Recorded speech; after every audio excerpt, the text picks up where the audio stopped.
안녕하세요. 안녕하세요.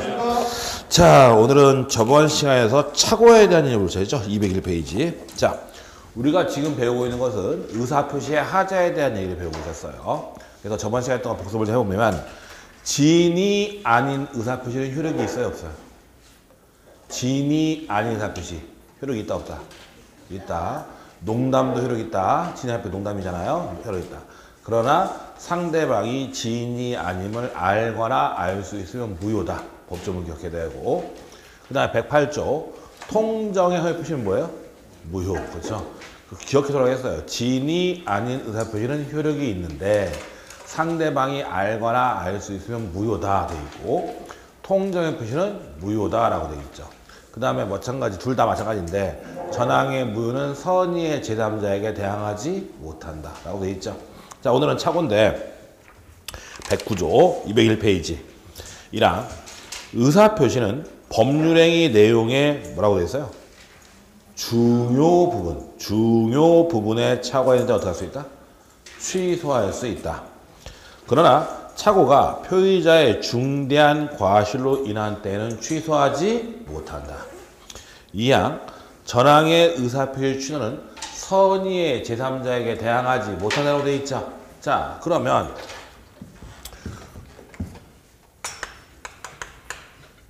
우리가 착오가 뭐냐 배웠죠. 착오란 진위와 표시가 일치하지 않는데 내가 모르고 하는 거죠. 착각했다라는 얘기죠. 그래서 진위와 표시가 일치하지 않는데 알고 하면 진위의 표시고 모르고 하면 뭐다? 착오다 라고 했어요. 그렇죠? 그러면 착오에 의한 의사표시는 뭐라고 했어요? 법에? 중요 부분.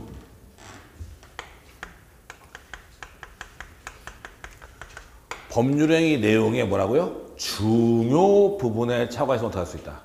취소할 수 있다. 이게 중요한 거예요. 중요 부분에 착오가 있어야 취소할 수 있다. 그런데 뭐가 있으면? 중대한 과실이 있으면 취소하지 못한다. 법조문 그대로 기억해놔야 돼요. 안 그러면 이거 헷갈리거든. 착오는 법률행위 내용에 뭐예요? 중요 부분에 착오가 있으면 취소할 수 있다. 그래서 착각했다고 무조건 취소하는 게 아니에요. 아니고 뭐만? 중요 부분의 착오만. 그럼 이 중요 부분이 뭐냐 했을 때 우리가 일반적으로 얘기할 때 뭐라고 하냐면 중요 부분이란 표의자가 의사를 표시하는 사람이 그러한 착오를 알았더라면 그러한 의사표시를 하지 않았을 때가 연되고 제3자가 봐도 마찬가지인 경우. 그걸 우리는 중요 부분이라고 얘기한다. 그러면 우리가 판례 3개를 보면 되는데 이 판례 보세요.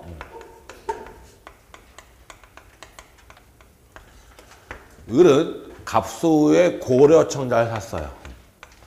자, 고려청자 좋은 거 있으니까 고려청자를 고가를 주고 고려청자를 매수했어요. 근데 나중에 알고 보니까 저것은 가짜였던 거죠. 그렇죠? 중요 부분 착각해서 안 했어. 고려청자인 줄 알고 하는데 아니었죠? 착각했죠? 그러면 착오에 의한 의사표시 어떻게 할 수 있다? 취소할 수 있는데 무조건 취소가 아니라 뭐? 중요 부분. 그럼 중요 부분이란 표의자가 그러한 착오를 알았더라면 그러한 의사표시 하지 않았어야 연되고 제3자가 봐도 마찬가지죠? 그럼 얘가 알았으면 샀을까 안 샀을까? 안 사고 우리가 봐도 마찬가지잖아. 따라서 뭐다? 중요 부분이다. 따라서 을은 이 계약 어떻게 할 수 있다? 취소할 수 있다.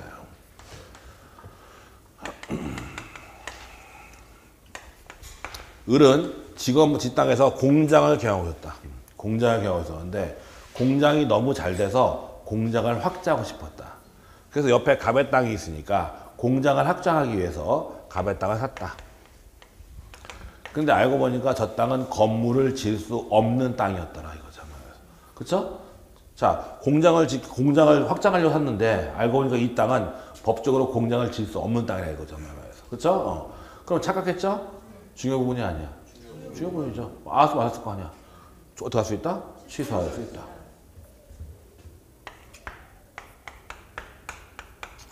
을은 상가 건물을 하려고 한다. 근데 중개업자 말이 요 건물이란다. 요 건물. 좋자. 그래서 계약을 했는데 알고 보니까 나중에 보니까 이 건물이 아니라 이 건물이더라. 이런 거죠. 중요 부분이 아니야. 중요 부분이죠. 이 건물하고 이거 엄청 차이가 나지 한마디로 말이야. 그렇죠? 중요 부분이다. 그러니까 이거 다 어떻게 할 수 있다? 취소할 수 있다. 근데 뭐가 있으면? 중대한 과실이 있으면 취소하지 못한다. 이때 중대한 과실은 뭐냐 했다. 우리가 일반적으로 과실 그러면 그건 경미한 과실은 경과실을 얘기한다. 경과실. 근데 중과실인 경우엔 꼭 법이건 어디건 다 써줘요. 뭐라고? 중과실 쓴다. 문제도 그렇고 법에도 그렇고 다 중과실 써줘요. 한마디로 말해서. 그러면 과실은 뭐고 중과실은 뭐냐? 이론적으로 과실은 주의 의무를 테마니한 걸 뭐라 하냐면 과실이라고요. 주의 의무를 테마니한 걸 뭐라 한다? 과실. 중과실은 주의 의무를 현저히 테마니한 것. 그냥 주의 의무를 테마니한 건 뭐예요? 과실이고 주의 의무를 현저히 테마니한 건 뭐다? 중과실이다. 즉 조금만 주의를 했더라면 그러한 결과가 벌어지지 않았을 것. 그걸 중과실이라고 한다. 그럼 쉽게 예를 들면 된다고 했어요. 내가 차를 몰고 가다가 실수로 골목에서 사람이나 물건 칠 수 있어요? 없어요? 있죠? 실수했어? 안 했어? 했죠? 그거 뭐예요? 사람을 치거나 뭐 썼어요? 뭐예요? 그냥 과실이야. 골목에서 사람 칠 수 있지. 근데 주변 안 살핀 거 아니야. 그냥 과실이에요. 그냥 경과실. 한마디로 말해서. 사람을 치면 중과실이고 물건 치면 경과실이고 이거 아니에요. 그냥 과실이야 그건. 근데 차를 몰고 가고 있는데 앞에 횡단보도가 있다.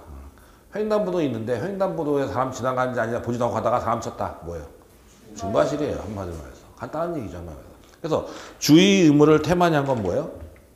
과실이고 주의 의무를 현저히 테마니 한 게 뭐예요? 중과실이에요. 한마디로 말해서. 알겠죠? 뭔 얘기인지? 자, 그럼 이 세 가지 케이스를 다 보자. 다 중요 부분이 아니야. 다 중요 부분이니까 일단 어떻게 할 수 있어? 취소할 수 있는데 뭐가 있으면? 중대한 과실은 취소 못하겠죠. 그럼 첫 번째부터 보자.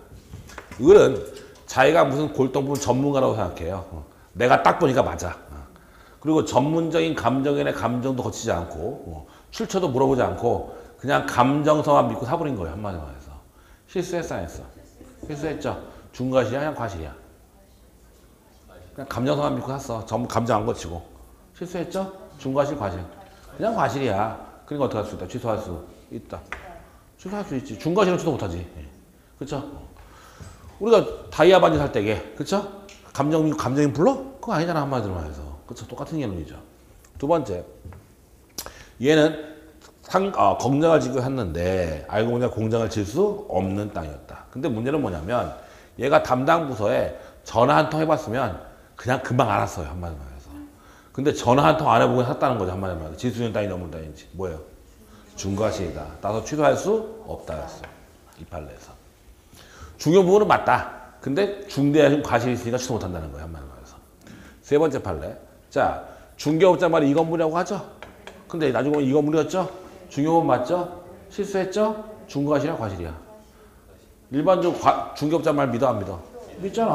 그러니까 실수한 건 맞는데 이건 그냥 과실이다. 만약에 이게 중개업자가 안 끼고 당사자 거래다. 개인 간의 거래다. 그럼 확인해 봐야 돼 말아야 돼? 확인해 봐야지. 만약에 당사자 거래했으면 중과실이에요. 이건. 알겠죠? 뭔 얘기인지. 이렇게 돌아가는 거예요. 그래서 법조문 그대로 가야 돼요. 착오로 인한 법률 의사표시는 언제? 중요 부분에 착오가 있으면 어떻게 할 수 있다? 취소할 수 있는데 뭐가 있으면?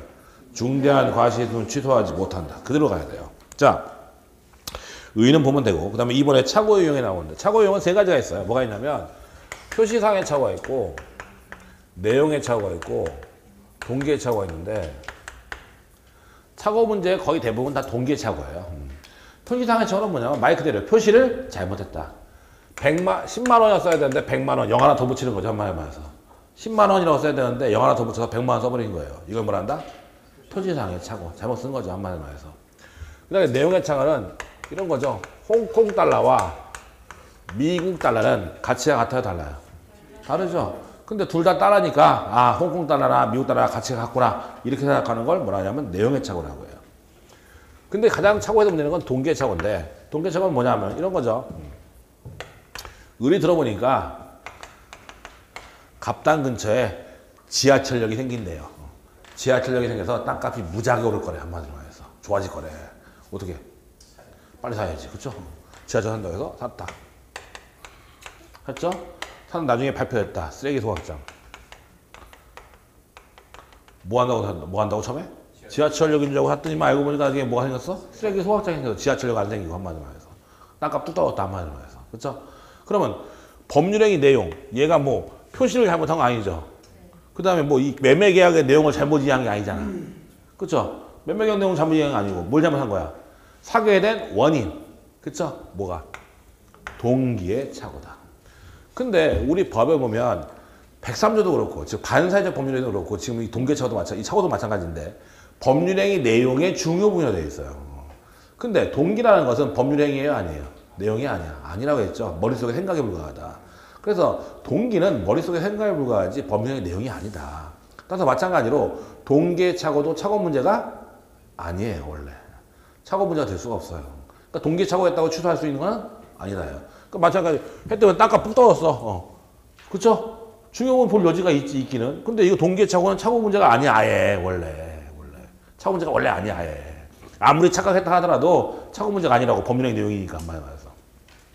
근데 예외적으로 동기의 착오도 착오 문제가 될 수 있는 경우가 있는데 우리 판례에 하면 어떻게 한다? 표시되거나 어떻게 된 경우? 유발된 경우. 동기의 착오는 착오 문제도 아니다. 동기의 착오는 착오 문제예요, 아니에요? 아니야. 동기의 법 103조 위반 아니라고 했죠? 똑같아요. 아닌데 동기의 착오는 어떻게 되면 표시되거나 유발된 경우에만. 그러면 을이 갑한테 땅을 살 때에 지하철 들어오니까 사는 거야. 어떻게 했어요? 표시했어, 안 했어? 표시했죠? 그럼 갑도 알아 몰라, 이제? 갑도 알아 몰라. 왜 사는지. 알지. 그렇잖아. 일반적으로 알아요, 몰라요? 왜 사는지 알아 몰라? 일반적으로 알아 몰라. 을이 갑당 살 때에 왜 사는지 알아 몰라, 일반적으로. 갑은 알아 몰라. 모르지. 아니, 얘가 땅 산다는데, 이거 뭐 산다는데 뭐 얘가 이것 때문에 사는 건지 알 게 뭐야, 얘가. 이 입장에서는. 그렇죠? 근데 얘가 어떻게 했어? 표시했죠? 그럼 얘도 이제 알아 몰라? 알아, 그런 경우. 혹은 얘가 얘 보고 그럴 수도 있죠. 지하철 들어온다 살래? 예. 뭐야, 유발한 거죠, 뭐. 동기에 보면 똑같잖아. 은행 강도 하려고 돈 빌린다. 이거잖아, 한마디로 해서. 그럼 나는 걔가 은행 강도 하려는지 뭐 하는지 알아 몰라? 모르지. 근데 표시되거나 알려진 경우에. 똑같은 얘기예요, 한마디로 해서. 표시되거나 유발된 경우에만 동기의 착오도 착오 문제가 될 수가 있다. 그러니까 저게 표시되거나 유발되지 않았다면 착오를 따질 여지가 없어요, 한마디로. 착오 문제 될 수가 없어요, 아예. 근데 표시되거나 유발됐다. 그럼 착오 문제가 될 수도 있어, 없어? 있죠. 표시되거나 유발됐으니까. 그 다음에 이제 중요 부인이냐 아니냐를 따져야지, 이제 여기에. 여기 들어가는 거예요. 근데 표시되거나 유발되지 않으면 아예 착오 문제 자체가 아니라는 거죠. 자, 거기 보면 동기의 착오를 보세요. 거기 보면 201페이지 맨 마지막 줄 보세요. 거기 보면 동기는 법률행위의 내용이 아니므로 동기의 착오는 착오 문제가 아닌 것이 뭐라고 했어? 원칙이다. 나오잖아. 착오 문제 아니다. 뒷장. 판례의 태도. 판례는 이거 시험에 잘 나와요. 동기의 착오가 법률행위 내용의 중요 부분에 착오에 해당함을 이유로 표의자가 법률행위를 취소하려면 그 동기를 당의 의사표시의 내용을 삼을 것을 상대방한테 어떻게 하고? 표시하고. 그게 중요한 거야. 상대방한테 어떻게 하고? 표시하고.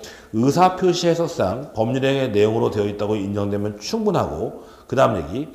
당사자 사이에 별도로 동기를 의사표시의 내용을 삼기라는 합의까지로 될 필요는 없다. 요거 잘 나와요. 없다고 하면서 예외적으로 동기가 표시되지는 않았더라도 상대방으로부터 제공되었거나 유발된 경우에는 동기의 표시 여부와는 무관하게 착오를 이유로 취소할 수 있다고 한다. 그 시험에 잘 나오는 얘기예요, 이거. 동기의 착오는 착오 문제 아니야. 아니야. 근데 어떻게 되면 표시된 거나 유발된 경우는 있죠. 앞에는 표시된 거 나오고 뒤에 유발된 거. 표시됐으면 동기의 착오도 착오 문제가 될 수 있다. 근데 뭐만 하면 되면 표시만 하면 되는 거지. 당사자 사이에 우리 지하철 때문에 사는 거야 라고 합의까지는 필요 없다. 그거 잘 나와요. 합의까지 이루어진다 시험에 나와요. 합의까지는 필요 없다고 돼 있잖아, 분명히. 근데 표시하지 않았어. 그렇죠? 그럼 동기의 착오는 착오 문제 아니죠. 근데 상대방이 유발했어. 그럼 착오 문제가 될 수 있다. 표시되지 않았다 하더라도 상대방이 유발된 경우에는 마찬가지 동기의 착오도 착오 문제가 될 수가 있다라고 되어 있는 거예요. 그 얘기가 시험에 맨날 나오는 얘기예요. 맨날 합의까지 요한다 이렇게 돼요. 시험에 보면 합의까지는 필요 없다라는 거죠. 보나마나 시험에 이렇게 나와요. 그거 보나마나 합의까지 요한다고 보시면 되고, 그 다음에 3번에 요건에서 보면 법률행위에 뭐라고 되어 있어요? 중요 부분에 착오가 있을 것. 자, 그럼 중요 부분이 뭐냐? 첫 번째 끝에 보면 중요 부분의 착오란 주관적으로 표의자 입장에서 착오를 알았더라면 의사표시를 하지 않았으려고 인정되고, 객관적으로 보통의 일반인도 그러한 사정을 알았더라면 그러한 의사표시를 하지 않았으려고 인정되는 경우에 한다. 그 다음 얘기 또한 표의자가 어떤 뭘 입어라? 경제적 불이익. 요거 주의해야 돼요. 우리가 중요 부분이 되려면 표의자가 뭘 입어라? 경제적 불이익을 입어야 한다. 그거 뒤에 한 번 더 써먹을 때 있어요. 표의자에게 아무런 경제적 불이익도 없다면 그건 중요 부분이 아니다. 그래서 표의자가 손해를 봐야 된다는 거 경제적으로 보시면 되죠. 그다음에 중요 부분에 대한 입증책임은 표의자가 진다고 되어 있죠. 그게 뭐냐면 시험에 나오는 게 사실 두 개예요. 입증책임 나오는 게 두 개, 몇 개 있는데 사실은 입증책임에 대해서 나오는 게 이제 착오하고 나중에 이제 월권 대리하고 그걸 많이 물어보는데 입증책임 다 똑같아요. 법적으로. 우리가 이제 법률요건 분류서라고 하는데.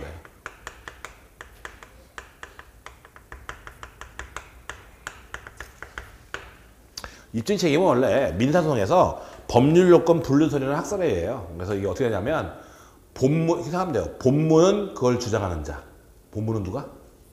주장하는 자. 단서는 반대. 본문은 주장하는 자, 단서는 반대. 자, 그러면 지금 109조 보세요. 착오는 법률행위 내용의 중요 부분을 착오해서 어떻게 할 수 있다? 취소할 수 있다. 그게 본문. 그게 본문. 그러나 뭐가 있으면 중대한 과실이 있으면 취소하지 못한다. 그러나 뒤에 있죠?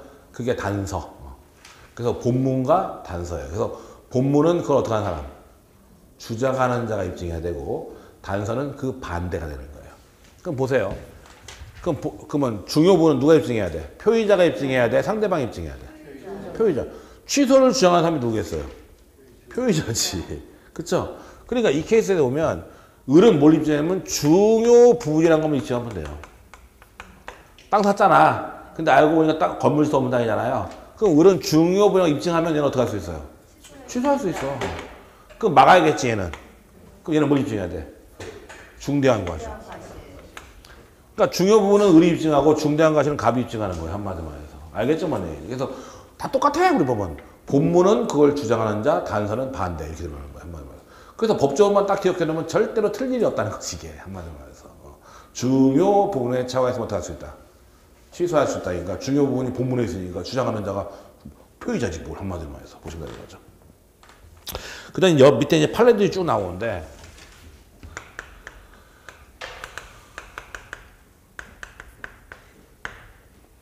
자, 일단 첫 번째. 당사자의 동일성에 관한 착오는 중요 부분이냐 하는 문제가 발생합니다. 당사자의 동일성에 관한 착오가 중요 부분이냐 하는 문제가 발생합니다. 자, 내가 갑한테 땅 샀어요. 땅 샀어. 근데 뭐 나한테 소유권 넘은 거 맞아. 갑은 땅 샀는데 소유권 넘어왔어요. 근데 알고 보니까 갑은 대리인에 불구하고 사실은 을의 땅이었어. 중요 부분이 아니야. 내가 갑한테 땅 샀죠? 나 갑의 땅인 줄 알고 샀어 내가.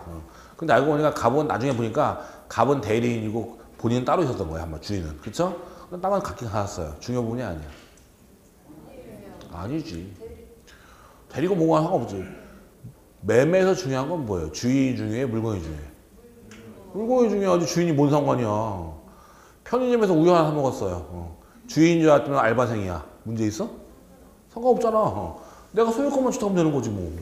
그러니까 현실 매매에서 중요한 건 주인이 누구냐가 중요한 게 아니죠. 뭐가 중요한 거야? 물건이 중요한 거야. 그래서 현실 매매에서 당사자의 동의성에 관한 착오는 중요 부분이 아니다요. 그래서 한마디로 말해서. 아, 주인이 누군 게 뭐가 중요해. 그렇잖아. 사기만 하면 되는 거지. 근데 위임이라든지 고용이라든지 보증이라든지 이런 것들은 위임이나 고용이나 보증 이런 것들은 당사자의 동의성에 관한 착오. 이건 신뢰가 중요해요? 중요하잖아요. 신뢰가 중요하죠. 그러니까 당사자의 동의성에 관한 착오는 중요 부분이 아니야. 중요 부분. 당연한 얘기지. 내가 A가 주체무자인 줄 알고 보증을 섰더니만 알고 보니까 B가 주체무자더라. 이거잖아. 한마디로 말해서. 그렇죠? 그럼 나는 A를 믿고 보증을 쓴 거지 B를 믿고 쓴 건 아니잖아. 한마디로 말해서. 따라서 그건 당연히 중요 부분이고 어떻게 할 수 있다? 취소할 수 있다. 당연한 얘기예요. 그래서 현실 매매에서 목적부터 당사자의 동의성에 관한 착오는 중요 부분이 아니에요. 근데 신뢰가 중요해지는 위임, 고용 이런 것들은 당연히 당사자의 동의성에 관한 착오는 중요 부분일 수밖에 없다. 그 다음에 목적물의 시가에 관한 착오. 이거 잘 나와요 또 이거. 시가에 관한 착오는 중요 부분일까 아닐까? 시가에 관한 착오는 중요 부분일까요 아닐까요? 만약에 이게 중요 부분이면 다 취소한다고. 내가 아파트 3억에 샀어. 나중에 보니까 금매로 나온 게 2억 7짜리 옆에 있었어. 그쵸? 그러면 중요분이야 그거? 아니죠. 한마디로 시가는 지가 알아봐야지. 시가에 관한 척은 중요분이 아니다. 근데 토지의 현황이나 경계에 관한 척은 내가 100평을 샀는데 알고 보니까 30평이 하천이네. 예. 중요분이 아니야. 중요분이지. 아 목적물의 하자잖아 이건. 토지의 현황이나 경계는. 따라서 이건 중요분이다. 그래서 판례에 보면 다 이런 얘기 나와요. 그래서 당사자 매매에서 당사자의 동의 사항 참 중요분이 아니다. 근데 시가에 관한 척은 중요분이 아니다. 근데 위임이나 고용이나 이런 데는 중요분이고 당연히. 그다음에 토지의 현황이나 경계에 관한 척은 당연히 중요분의 척은 맞다라고 나오죠.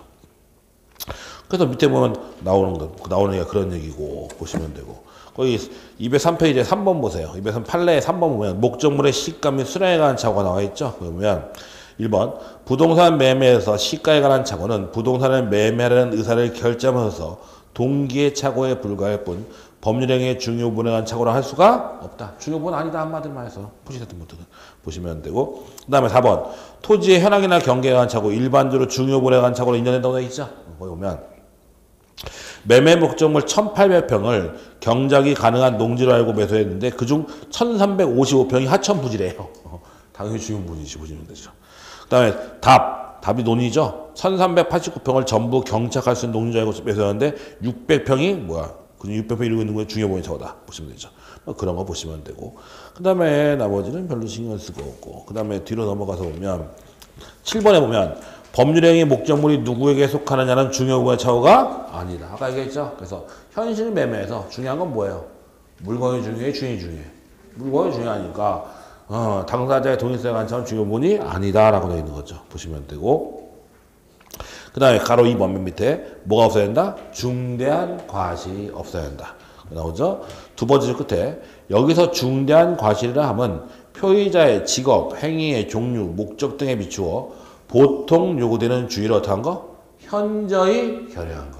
보통은 현저히. 이 경우 표의자가 중대한 과실이 있다는 사실에는 입증 책임은 표의자의 누구한테? 상대방에 있다. 나와 있죠. 그래서 중요 부분은 표의자가 입증해야 되고 중대한 과실은 상대방이 입증해라. 시험에 잘 나오는 거예요. 보시면 되고. 그 다음 밑에 옆에 판례 보면 다 그 얘기죠. 첫 번째 판례.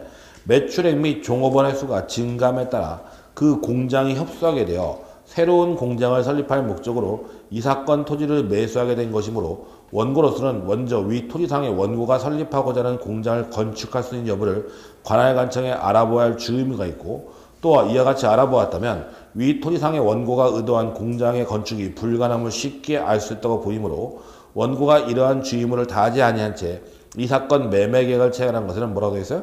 중대한 과실이 있다. 나와 있죠. 중요 부분은 맞아 안 맞아? 맞아. 근데 뭐가 있어? 중대한 과실에서 못하는 거야. 한마디로 말해서. 그렇죠? 보시면 되죠. 중요 부분이 아니라서 못하는 게 아니라. 보시면 되죠. 두 번째. 고려청자라 알고 매수한 도자기가 진품이 아닌 것으로 밝혀진 경우 매수인이 도자기를 매수하면서 자신의 골동품 식별 능력과 매매를 소개한 자를 과실한 나머지 고려청자 진품이라 믿고 소장자를 만나 출처를 물어보지 아니하고 전문적 감정인의 감정을 거치지 아니한 채 그 도자기를 고가로 매수하고 만일 고려청자가 아닐 경우를 대비하여 필요한 조치를 강구하지 아니한 잘못이더라도 그와 같은 사정만으로 매수인이 매매계약 체결 시 요구되는 통상의 주의무를 현저히 결여했다고 보기는 어렵다. 즉 중과실은 아니란 얘기잖아. 현저히 결여했다고 보기 어렵다. 중과실이 아니다. 그 얘기죠. 세 번째. 세 번째 판례도 좀 주의해야 되는데 이거 잠깐 보자고요. 민법 109조 1항 단서는 의사표시의 착오가 표의자의 중대한 과실로 인한 때는 그 의사표를 취소하지 못한다. 그렇죠? 그런데 위 단서 규정은 표의자의 상대방의 이익을 보호하기 위한 것이므로 상대방이 표의자의 착오를 알고 이를 이용한 경우 이거 주의해야 돼요. 원래 뭐가 있으면 중대한 과실이 있으면 취소하지 못하죠? 근데 상대방이 걔가 착오했으면 알면서 그거 어떻게 했어요? 이용했어. 이용한 경우에는 착오가 표의자의 중대한 과실로 인한 것이라 하더라도 표의자는 의사표를 어떻게 할 수 있다? 취소하죠. 요 판례 주의해야 돼요. 시험에 요즘에 많이 나와요. 요 판례가. 요 근래에 많이 나오는 판례예요. 그래서 원래 뭐가 있으면 중대한 과실이 있으면 취소하지 못하는데 상대방이 걔가 중대한 과실이 있으면 걔가 착오한 거 알면서 그거 어떻게 했어요? 이용을 한 거죠. 그런 경우에는 중대한 과실에서 취소할 수 있다. 요 판례 주의해야 돼요. 원래 중과실이 있으면 취소 못하는데 상대방이 그거 알면서 그걸 악용했으면 이때는 중대한 과실도 취소할 수 있다. 2014년 판례죠. 한마디로 말해서. 자, 요 판례 주의해야 돼요. 잘 나와요 요즘에 요 판례. 또 나왔는데 또 틀리기만 해봐. 참고로 우리가 2월 좀 달력이 안 나와. 달력 넘겨야 되는데 2월 마지막 그 토요일 날 모의고사 볼 거예요. 2월 마지막 그 토요일 날 모의고사 본다고. 일정표 안 봤어? 모의고사. 전범이지. 전범이에요. 안 나오겠지. 못 나오는 게 아니라. 나중에 저희 공고 낼 텐데, 뭐야 보는데, 성적을 바라진 않아요, 나는 솔직히. 성적은 어차피 여러분은 40점 맞으면 내가 박수 칠 거야. 40점을 맞을 생각하지 마. 다 30점대야, 보나마나. 보시면 되죠.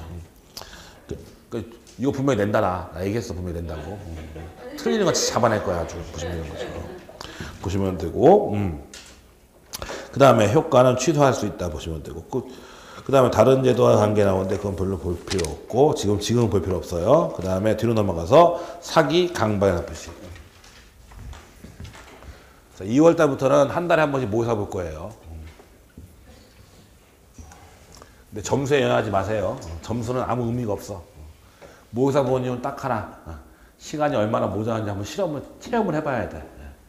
그러니까 회계 원리 풀고 민법 풀고 시설 풀기가 왜 이렇게 빨리 빠듯한지 체험 3회 현장 체험을 해보라는 얘기 있잖아요. 그래야 나중에 실제 시험 볼 때가 내가 어떻게 대처할 건가 답이 나오거든. 한마디로 해서. 자, 사기 강박의 사표를 보죠. 206페이지에 110조 1항. 사기나 강박에 의한 의사표는 어떻게 할 수 있다? 취소할 수 있다. 2항. 상대방 있는 의사표시에 관하여 제3자가 사기나 강박을 행한 경우에는 상대방이 그 사실을 알았거나 알 수 있을 경우에 하나에서 의사표를 할 수 있다? 취소할 수 있다. 3항. 전 2항의 의사표의 출은 선의의 제3자에게 대항하지 못한다. 제3자 보호규정 있죠 지금. 자, 그러면 사기나 강박의 의사표는 어떻게 할 수 있다? 취소할 수 있다. 사기가 뭐예요? 사기. 속였다. 속였다는 얘기지. 강박이 뭐예요? 협박했다. 그렇죠? 사기라는 것은 쉽게 말해 속였다는 얘기고, 강박이라는 건 뭐냐? 협박했다는 얘기예요. 강박의 정확한 정의는 법에 의하면 강박이란 해악을 고지하여, 해악, 나쁜 일을 고지해서 상대방한테 공포심을 일으키는 걸 강박이라고 해요, 원래. 자, 그럼 일단 사기부터 보죠. 이런 거예요. 아까 그 얘기 보죠. 갑소의 땅이 있는데 이 땅 근처에 쓰레기 소각장이 들어올 예정이다. 그래서 땅값이 떨어질 것 같아요. 그래서 을한테 그러는 거야. 야, 내 땅 근처에 지하철역 들어온대. 사실은 뭐가 들어와? 쓰레기 소각장 들어오죠? 근데 얘한테 그러는 거예요. 지하철역 들어온대 라고 하는 거예요. 그래? 내가 살게. 샀다는 거죠. 그럼 나중에 보니까 뭐 들어왔어? 쓰레기 소각장 들어왔죠? 속았어 안 속았어? 속았죠? 그럼 얘는 이 계약 어떻게 할 수 있다? 취소할 수 있다.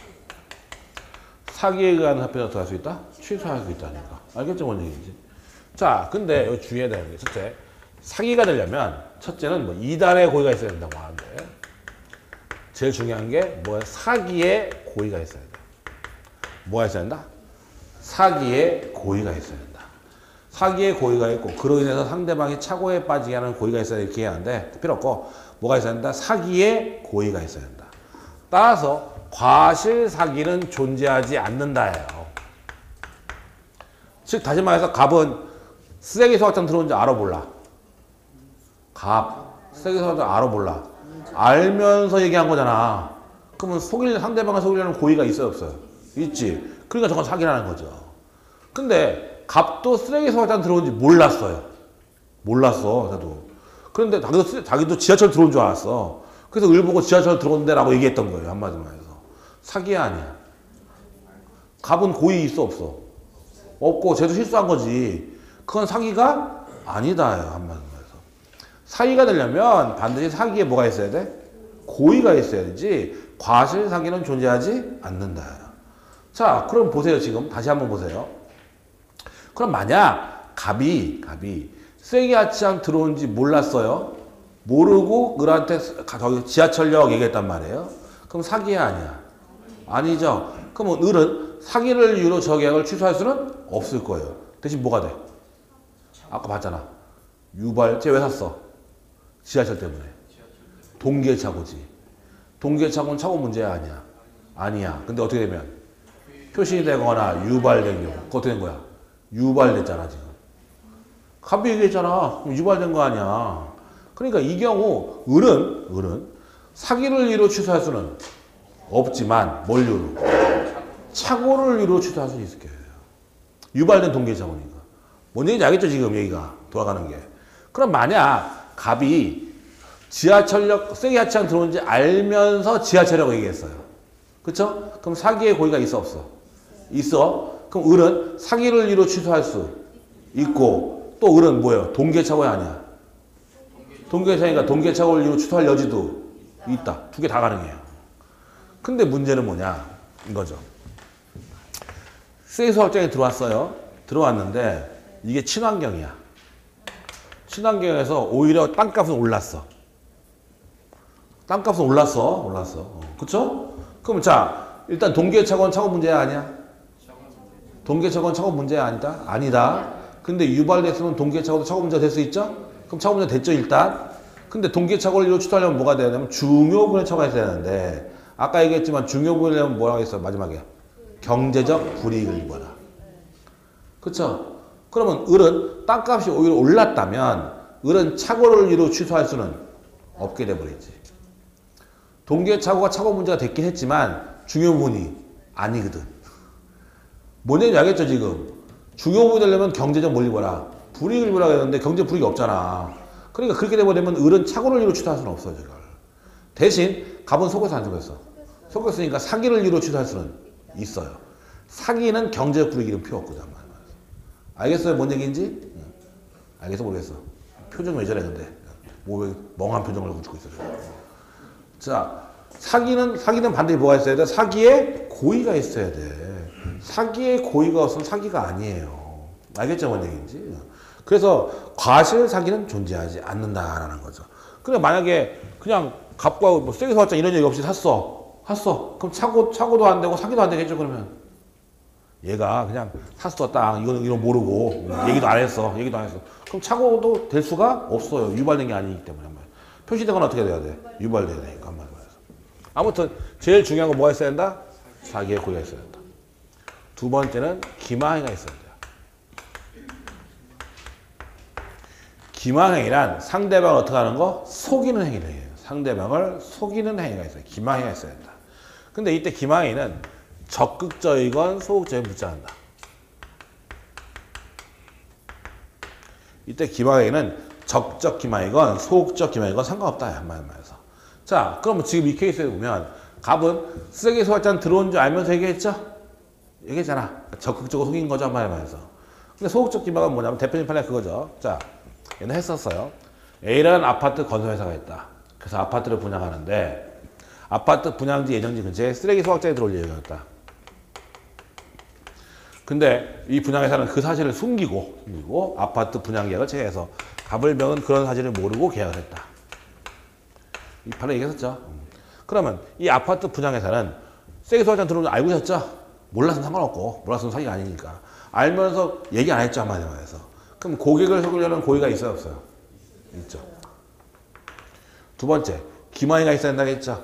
그럼 쟤들은 적극적으로 속인 거예요? 소극적으로 침묵한 거예요? 소극적으로 침묵한 거죠. 그럼 침묵이 기망행위가 될 수 있느냐? 소극적인 부작위 이게 기망행위가 될 수 있느냐? 이게 문제된 거예요. 판례상. 이에 대해서 우리 판례는 저번에 얘기했지만 자 저런 쓰레기 소각장에 들어온다 이런 것들은 거래에서 중요한 요소도 아니다. 중요한 요소인데 따라서 신은칙상 뭐가 있다? 고지 의무가 있다. 신은칙에 들어갔잖아. 권리 창설기에서 고지 의무가 있다. 근데 알려줬다. 알려줬으니까 이건 부작위에 의한 기망이 될 수 있다. 따라서 얘들은 사기를 이루 계약을 어떻게 할 수 있다? 취소할 수 있다.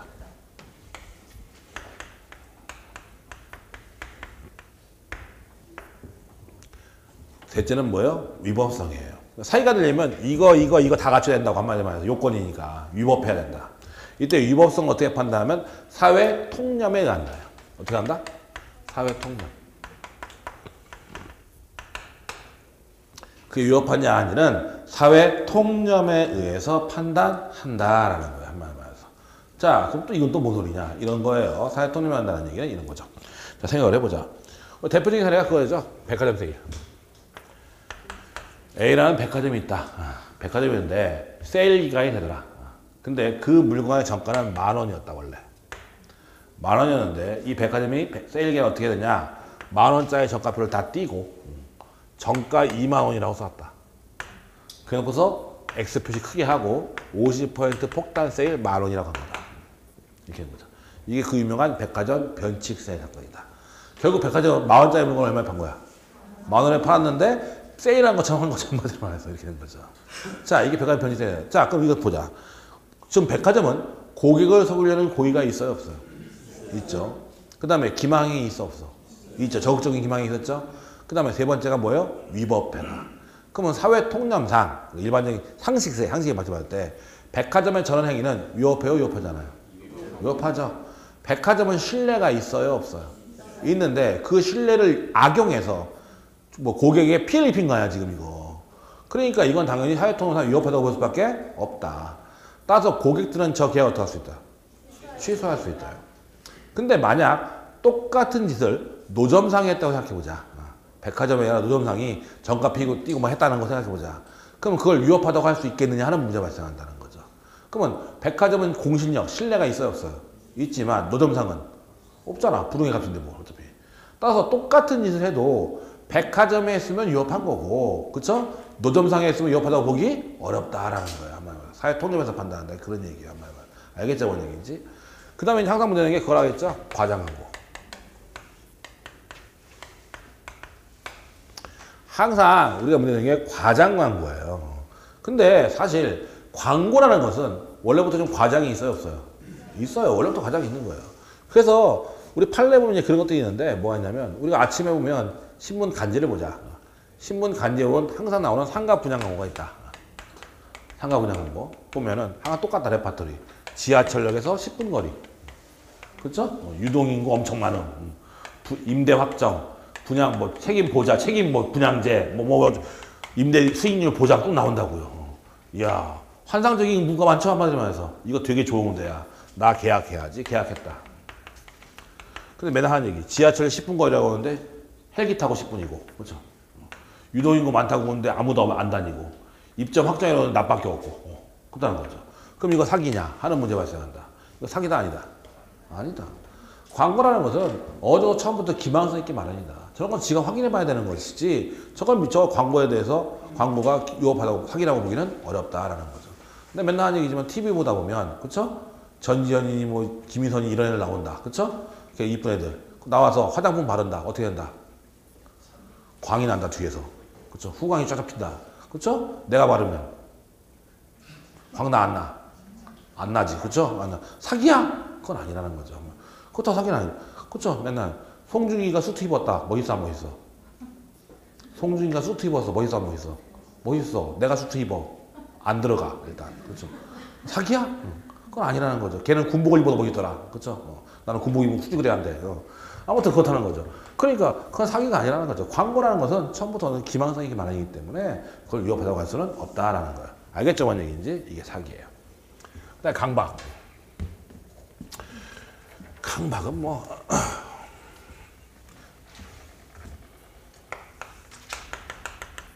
똑같아요. 강박이란 뭐라 했냐? 아까 해악을 고지하여, 나쁜 일을 고지해서 상대방한테 뭘 일으킨다? 공포심을 일으키는 걸 뭐라 한다? 강박이라 한다. 해악을 고지하여 상대방한테 공포심을 일으키는 걸 강박이라 한다고 했어요. 그쵸? 자, 그러면 이런 거죠. 너 네 땅 팔아라. 안 팔면 죽일 거야. 안 팔면 네 딸 납치할 거야. 뭐 이런 식으로 나오는 거죠. 한마디로 말해서. 네 집 분지를 거야. 뭐 이런 나오는 거죠. 그런 걸 뭐라 한다? 강박이라 한다. 협박이 한 거죠. 아니면 또 대표적인 게 있죠. 보면 근데 판례 보면 그게 있는데 각서에 서명 날인해라 라고 강력하게 요구했다. 강박이 아니야. 각서에 사인해 강력하게 요구했어요. 강박이 아니야. 아니야. 왜? 해악을 고지한 게 없거든. 이거 판례고 시험에 나왔어. 이것도 나온 적이 있었어. 그래서 각서에 서명 날이라고 강력하게 요구한 것만으로는 강박이 되지 않는다. 왜? 해악을 고지한 바가 없기 때문에. 한마디로 말해서. 알겠죠? 마찬가지 이것도 강박의 고의가 있어야 되고. 둘째는 강박행위 마찬가지 있어야 되고 셋째는 마찬가지 위법성이 있어야 되는데 이 위법성 관련해서 이제 그게 문제되죠. 고소 고발. 너 고소할 거야 고발할 거야 하면 상대방은 형사처벌의 위협을 좀 느끼지 한마디만 해서. 근데 정당한 고소나 고발은 나의 권리이기 때문에 그건 당연히 위협하다고 할 수 없다. 당연히 정당한 권리니까. 그러나 부정한 이득을 목적으로 하는 경우에는 위협하다고 볼 수가 있다. 판례에 하면. 그래서 정당한 고소나 고발은 자신의 권리니까 그걸 위협하다고 할 수 없는데 부정한 이득을 목적으로 하는 경우에는 당연히 위협하다고 볼 수 있다라는 거죠. 그래서 판례 보면 그게 있어서 하겠죠. 갑이라는 애가 있는데 걔가 그 동네에서 조금 이름께나 있는 놈이다.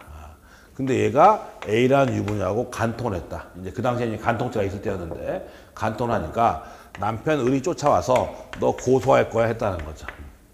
그랬더니 얘가 고소할 거야 그러니까 합의금조로 약 1억 7천만 원에 약소고음을 연쳐버린 거다. 줬다. 주고 나서 생각해보니까 너무 많이 준 것 같아서 그렇죠? 나 강박이니까 취소하려 했던 거 사건이란 말이죠. 자, 그럼 생각해보자. 이거 강박이 될 수 있느냐? 얘는 뭐라고 했어요? 고소한다고 했잖아. 정당한 고소야 아니야? 정당한 고소지. 그랬더니 지가 와서 1억 7천 준 거 아니야? 그쵸? 아니 내가 만약에 1억 7천 안 주면 고소할 거야 했으면 문제가 돼야 안 돼요? 문제가 되지. 그쵸? 원래 정당한 고소나 고발은 위협하지 볼 수 없는데 부정한 이득을 목적으로 하는 게 위협하다고 볼 수 있다고 했으니까. 그쵸? 그러니까 1억 7천 안 주면 고소할 거야 했으면 위협하다고 볼 수 있겠지만 나 그냥 고소할 거야 했더니 지가 돈 준 거 아니야. 따라서 이 경우에 정당한 고소인 것이고 따라서 이건 강박이다 아니다. 아니고 강박을 위해서 취소할 수는 없다. 그래서 알겠죠? 뭔 얘기인지 보시면 되죠. 근데 사실 여기 하나 더 있었어요. 사실 판례에 보면 이게 뭐냐면 얘가 또 뭐 주장인 줄 아세요? 폭행이 주장했어 또. 사실 판례에 보면 얘가 또 폭행이도 주장했다. 사실 나 궁박해 안 궁박해? 아니 지금 나 지역사회 이름깨나 있는 놈이야. 근데 간통죄로 지금 들어가야 생겼어. 쪽팔려 안 쪽팔려? 창피해. 그죠? 심리적인 궁박해 지금. 나의 궁박을 이용해서 돈 가져왔기 때문에 이거 불공정한 법률행위 주장했었어. 사실 얘가 또. 불공정한 법률행위 무효라고. 불공정하게 될 수 있어 없어? 왜? 될 수 없어. 왜? 왜? 어? 왜? 배웠잖아. 증여니까. 증여잖아. 주는 거 말고 받는 게 없잖아. 증여계약이니까 한마디로 말해서. 그래서 위협하다고 할 수 없다. 판례. 사실 이 판례에서 보면 두 개를 주장해서 제가. 그래서 증여도 불공정한 주장도 되고 강박 주장했는데 증여니까 안 된다. 이거죠. 한마디로 말해서.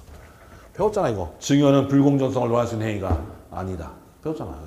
경매도 아니다. 그렇죠? 근데 상대방 있는 단독 행위는 된다라고 했죠. 저번 주에 배웠던 거. 그거예요. 아무튼 요거 좀 보면 되는 거예요. 자, 그 다음에 이제 이게 또 문제예요. 이거 잘 봐야 돼요. A가 갑이라는 애를 강박했어요. 협박했죠. 그래서 갑하고 A하고 계약을 맺으면 당연히 갑은 계약 어떻게 할 수 있어요? 취소할 수 있지. 당연한 얘기지. 근데 얘가 얘를 강박하거나 사기치는 바람에 갑이 을과 계약을 맺는 거죠. 이걸 제3자의 사기 강박이라고 얘기를 해요. 그래서 얘가 사기 강박 쳐가지고 얘하고 계약을 맺으면 당연히 얘는 계약 어떻게 할 수 있어? 취소할 수 있는데 얘가 사기 강박 치면 얘가 얘하고 계약 맺는 거죠. 야, 너 을하고 계약해. 협박한 거지 한마디만 해서. 그쵸? 그럼 얘는 어떻게 해? 너 을하고 계약 안 하면 네 딸 납치할 거야 나온 거죠 한마디만 해서.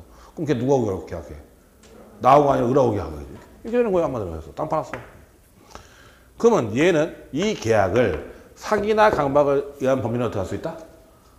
취소할 수 있는데 이거 취소할 수 있을까 하는 문제가 발생한다. 취소할 수 있느냐? 자, 그럼 생각을 해보자. 얘 의사표시에 문제가 있어요 없어요? 왜 없어? 강박 당했는데. 사기 강박 당했잖아. 그 의사표시 하자가 있는 거야 없는 거야? 있으니까 그냥 취소할 수 있다라고 한다면 얘는 뭔 죄냐 이거지. 그렇잖아. 을은 정당하게 계약 맺었어요 안 맺었어요? 맺었는데 갑자기 난 모르는 상황에도 강박당했다고 취소한다 그러면 얘는 예측하지 못할 피해를 입으려겠다. 그렇다고 해서 얘 취소 못한다. 얘를 보호하려면 취소 못한다고 해야죠. 취소 못한다고 한다면 얘는 의사표시 하자가 있는 애야 없는 애야? 있음에도 불구하고 얘를 구제 못한다는 거죠 지금. 그러니까 이걸 취소해도 문제고 취소 못하게도 문제고 둘 다 문제가 되는 거예요. 그래서 우리 법은 110조 2항을 준 거지. 뭐라 했어요? 110조 2항 읽어보세요. 제3 뭐라고 했어요? 상대방 있는 의사 206페이지 110조 2항. 상대방이 있는 의사표시에 관하여 지금 이거잖아. 의사표시에 관하여 제3자가 사기나 강박을 행한 경우에는 상대방이 그 사실을 뭐예요? 알거나 알 수 있을 때 하나에 어떻게 할 수 있다? 취소할 수 있다. 그래서 이 규정을 준 거예요. 그래서 이 경우 얘는 이 계약을 무조건 취소할 수 있는 것이 아니라 얘가 이러한 사정을 알거나 알 수 있을 때. 알겠죠? 그래야 공평하지 한마디로 말해서. 얘도 알거나 알 수 없으면 얘도 예측할 수 있는 거죠? 그러니까 취소할 수 있다 그 경우에는. 근데 얘가 몰랐으면 취소 못한다라는 거잖아. 이게 110조에 있는 얘기예요. 그 다음에 또 이게 시험에 잘 나오는 게 뭐냐면 이게 나와요.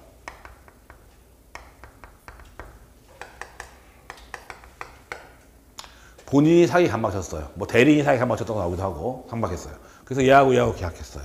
그러면 이것은 제3자의 사기로 봐요. 지금 110조 2항에 있는 제3자의 사기로 봐야 돼요. 상대방의 사기로 봐야 돼요. 얘 대리인, 얘 본인이 사기 강박하는 바람에 얘하고 대리하고 계약을 맺었어. 그럼 이걸 제3자의 사기로 본다면 얘가 알거나 알 수 있을 때 취소할 수 있겠죠. 제3자의 사기로 보면 얘가 알거나 알 수 있을 때 취소할 수 있잖아. 근데 상대방의 사기로 보면 알던 모르도 무조건 취소할 수 있잖아. 이거 상대방의 사기로 봐야 돼? 제3자의 사기로 봐야 돼? 상대방의 사기로. 대리인과 본인은 동일시할 수 있으니까 이 경우는 제3자의 사기가 아니라 뭐다? 상대방의 사기다. 시험에 맨날 나와요 이것도. 잘 나와 아주. 레파토리야 아주. 그 다음에 또 나오는 게 뭐냐면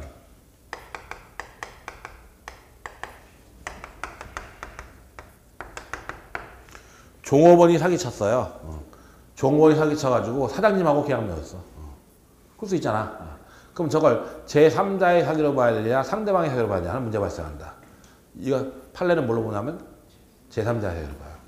피용자와 사용자는 동일시할 수 없기 때문에 본인과 대리는 동일할 수 있지만 피용자와 사용자는 동일시할 수 없기 때문에 이건 제3자의 사기로 본다. 따라서 얘는 무조건 계약을 취소할 수 있는 것이 아니라 얘가 그러한 사정을 알거나 알 수 있을 때 하나에 어떻게 할 수 있다? 취소할 수 있다는 게 판례예요. 알겠죠? 뭔 얘기인지. 이거 다 시험에 잘 나오는 얘기들이에요. 전부 다 이거. 그래서 대리인 본인이 사기쳤으면 이건 제3자의 사기가 아니라 상대방의 사기고 피용자의 사기는 뭐다?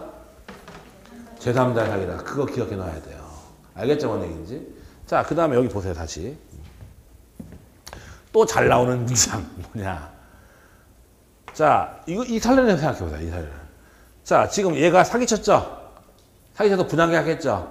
사기는 불법 행위 아니야. 고의 또는 과실로 위협하게 타인에게 손해를 가하는 행위죠? 맞잖아.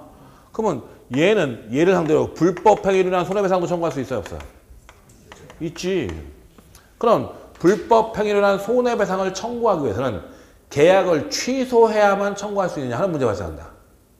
자, 지금 사기 당했죠? 시험에 꼭 그 문장이네. 이 경우에 그 계약을 사기를 이유로 계약을 취소해야만 불법 행위로 한 손해배상을 청구할 수 있다라고 내요 문장을. 그게 맞는 문장이 틀린 문장이 보면 되는 거지. 이제부터 해보세요. 갑은 사기 당했어 안 당했어? 당했어. 근데 나 취소할 수 있죠? 나 그냥 살래. 취소 안 할래 살래. 그럴 수 있잖아. 취소할 수 있는 건 예고는 아니니까. 근데 병은 나 기분 나빠. 취소할래. 할 수 있죠? 그렇잖아. 취소할 수도 있고 안 할 수도 있고 취소한 놈도 있고 안 한 놈도 있을 거 아니야. 나는 그냥 산대 얘는. 그러면 산다고 해서 취소했어 안 했어? 안 했죠. 안 하고 나서 얘한테 근데 손해배상 때문에 피해봤으니까 손해배상해줘. 할 수 있어 없어? 있지. 그러니까 취소해야만 불법 행위로 손해배상을 청구할 수 있는 것은 아니라는 거지 당연히. 당연한 얘기지 그거야. 뭔 얘기 알겠죠 지금? 그럼 얘는 취소했어 그러면. 그러면 얘는 얘한테 불법 행위로 손해배상 청구할 수 있어요 없어요? 사기 불법 행위 아니야? 사기 불법 행위 아니야. 맞잖아. 그럼 얘도 할 수, 아니 취소 안 해도 할 수 있는데 취소하고도 할 수 있는 무슨 상관이야. 불법에서 설명 청구할 수 있죠. 또 취소했으니까 뭐가 되는 거야? 이행 전에 이행할 필요가 없고 이행 후에는 부당이득. 그럼 계약금 중도금 주고 있잖아. 부당이득으로 반환 청구할 수 있어 없어? 있어. 그러면 불법 행위나 손해배상도 청구할 수 있고 부당이득 반환 청구할 수도 있는데 이거 선택적이야 중첩적이야? 뭐? 중첩적이라는 게 뭐야? 둘 다 행사한다. 그럼 둘 다 행사하면 두 배로 받으라고? 그렇잖아. 뭐야? 선택적.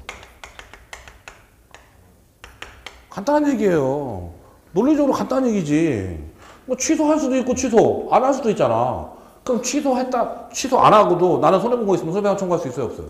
있지. 그러니까 시험에 꼭 그 문장을 내. 취소를 해야만 불법행위로 손해배상 청구할 수 있다. 이렇게 나와요, 시험에. 아니라고. 취소 안 하고 할 수 있다고. 근데 나 취소할래. 예.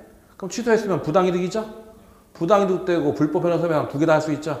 그럼 두 개는 선택적이다, 중책적이다? 선택적이다. 중책적일 수가 없지. 중책적이면 두 개로 받으라고? 알겠죠, 뭔 얘기인지. 이렇게 들어가는 거예요. 이게 다 시험에 나오는 문장이에요. 전부 다. 자, 보자. 206페이지. 의의는 보면 되고, 요건, 동그라미 1번. 사기자의 2단계의 고의. 사기자의 2단계의 고의가 있어야 한다. 상대방을 기망하여 착오에 빠지게 하려는 고의와 이 착오로 인하여 의사표시를 하게 하려는 고의가 있어야 한다. 따라서 과실 사기는 성립하지 않는다. 나와 있죠? 보시면 되고. 그 다음에 기망행위가 있어야 되는데 맨 마지막 줄 침묵이나 부작위도 기망행위가 될 수가 있다. 나와 있죠? 그러니까 기망행위가 위협해야 되는데 기망행위 위법성은 사회관념에 따라 개별적 구체적으로 판단되어야 한다. 나와 있고 그 다음에 효과 취소할 수 있다. 나와 있고 뒤로 넘어가서 보면 첫 번째 판례 보세요. 아파트 단지 인근에 이 사건 쓰레기 매립장이 건설 예정인 사실이 실식상 피고가 분양 계약자들에게 고지하여야 할 대상이라고 본 것은 정당하다. 고지 의무 위반은 부재하기에 의한 기망행위에 해당하므로 원고들로서는 기망을 이유로 분양 계약을 어떻게 하고 나오잖아요. 여기 보면 취소하고 분양 대금의 반환을 구할 수도 있고 분양 계약을 취소를 원하지 않을 경우 그로 인한 손해배상도 청구할 수가 있다. 나오죠? 취소 안 하고 손해배상도 청구할 수 있다. 취소하고 부당이득 청구할 수도 있고 손해배상 청구할 수도 있고 취소 안 하고 그냥 손해배상 청구할 수도 있고 알아서 하면 돼. 보시면 되는 거죠. 그 다음에 2번 강박에 대한 표시. 의의 보면 해악을 고지하여 상대방한테 공포심을 일으켜 표의자가 마음에 없이 행한 의사표시를 강박에 의한 의사표시라고 한다. 나와 있죠? 마찬가지 2단계의 고의가 있어야 된다고 나와 있죠? 그 다음에 강박행위가 있어야 되고. 근데 여기서 주의할 거 있다. 절대 강박행위 있어요. 절대 강박행위는 절대 강박이 뭐냐면 강박의 정도가 극심해서 의사 능력을 상실하게 될 정도에 이르는 걸 절대 강박이라고 한다. 예컨대 내 목에다 칼 들이대고 땅 팔래요. 어떻게? 내 목에다 칼 들이대. 땅 팔래. 어떻게? 무조건 팔아야지. 그렇죠? 제정신이 아니야. 목에다 칼 들이대서 제정신이 아니야. 아니죠? 그걸 절대적 강박이라고 하고 절대적 강박은 강박의 정도가 극심하여 의사 능력을 상실했다. 제정신이 아니다. 그러니까 뭐예요? 무효. 일반적인 강박의 표현은 취소할 수 있는데 절대적 강박은 뭐다? 무효다. 보시면 되죠. 그래서 강박행위가 위협해야 된다. 나와요. 거기 보면 강박행위가 있을 거에서 보면 두 번째 줄 끝에 보면 그러나 강박의 정도가 극심하여 표의자의 의사결정의 자유가 완전히 박탈되는 정도에 이른 것인 경우에는 그 의사표현은 뭐다? 무효다. 나와 있죠? 세 번째, 강박행위가 어떻게 된다? 위협해야 되는데 정당한 권리 행사는 비록 표의자에게 두려움을 생기게 하더라도 강박이 되지 않는다. 일반적으로 부정행위에 대한 고소고발은 그것이 부정한 이익을 목적으로 하는 것이 아닌 때에는 정당한 권리 행사가 되어 위협하다고 할 수가 없으나 부정한 이익의 취득을 목적으로 하는 경우에는 위협한 강박행위가 되는 경우가 있고 목적이 정당하다 하더라도 행위나 수단 등이 부당한 데는 위법성이 있는 경우가 있다. 나와 있죠?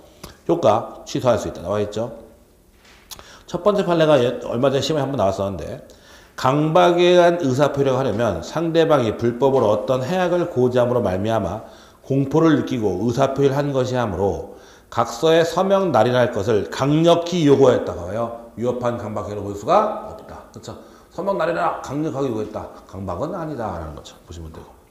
두 번째 판례 아까 그 얘기인데 일반적으로 부정행위에 대한 고소고발은 그것이 부정한 이익을 목적으로 한 것이 아닌 때에는 정당한 권리 행사가 되어 위협하다고 할 수 없는 것인 바 간통으로 고소하지 않기로 하는 등의 대가로 금 1억 7천만 원의 합의금을 받게 된 경우 상간자의 배우자가 부정한 이익을 목적으로 위협한 강박행위라는 것을 볼 수가 없다. 알겠죠? 세 번째 판례. 강박에 의한 법률행위가 하자에 있는 의사표시로서 취소되는 것에 그치지 않고 나아가 무효로 되기 위해서는 강박의 정도가 단순한 불법적 해악의 고지로 상대방으로 하여금 공포를 느끼도록 하는 정도가 아니고 의사표시를 하여금 의사결정을 스스로 할 수 있는 여지를 완전히 박탈한 상태에서 의사표시가 이루어져 단지 법률행위의 외형만이 만들어진 것에 불과한 정도여야 한다. 이건 이제 절대적 강박에 대한 얘기예요. 보시면 되고. 그 다음에 넘어가서 제3자의 사기가 한번 나와 있죠? 보면 동그라미 3번에 보면 제3자는 원칙적으로 표의자와 상대방 이외의 자를 의미한다. 그러나 상대방의 대리인과 같이 상대방과 동일시할 수 있는 자는 제3자라고 할 수가 없다. 나와 있죠? 그거 하나. 네, 4번.